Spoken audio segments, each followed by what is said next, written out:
எனது இனிய காலை வணக்கத்தை தெரிவித்துக் கொள்கிறேன். உங்களிடத்தில் மிக மிக மிக முக்கியமான ஒரு ஜோதிடம் பகிர்ந்து கொள்ள வந்தேன்.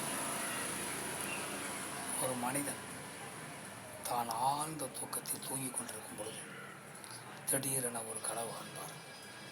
அந்த கனவு என்பது தன் உயிரினும் மேலாக நேசிக்கக்கூடிய ஒரு நபர் தன்னை விட்டு பிரிந்து செல்வது போன்று இருக்கும். உடனடியாக அந்த மனிதர் பதறி அடித்துக்கொண்டு எழுந்திருத்து ஒரே டென்ஷன் ஆகிவிடுவார்.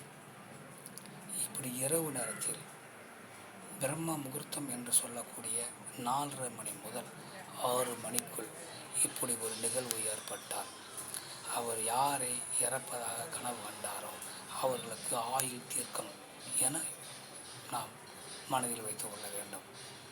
மேலும் அவர் நீண்ட காலமாக ஒரு பிரச்சனையை நிறைவேறாமல் அவர் தவித்து கொண்டிருந்தால் அந்த தவிப்புகள் நிறைவேறும் காலம் வந்துவிட்டது என நாம் மனதில் கொள்ள வேண்டும்.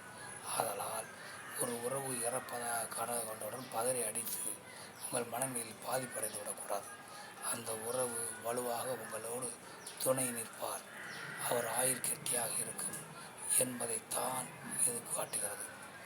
மேலும் உங்களுக்கு ஒரு பிரச்சனை நீண்ட காலமாக எதிர்நோக்கி நடக்கவில்லை என்று எண்ணிக்கொண்டிருந்தால் அந்த பிரச்சனைகள் விரைவில் நடக்கக்கூடிய ஒரு காலம் வந்துவிட்டது என அசர் ரீதி சொல்வதுதான் இந்த கனவு. அதனால் இப்படிப்பட்ட கனவை கொண்டு பயப்பட வேண்டாம். மற்றவற்றை நாம் அடுத்த வீடியோ காண்போம். நன்றி, வணக்கம்.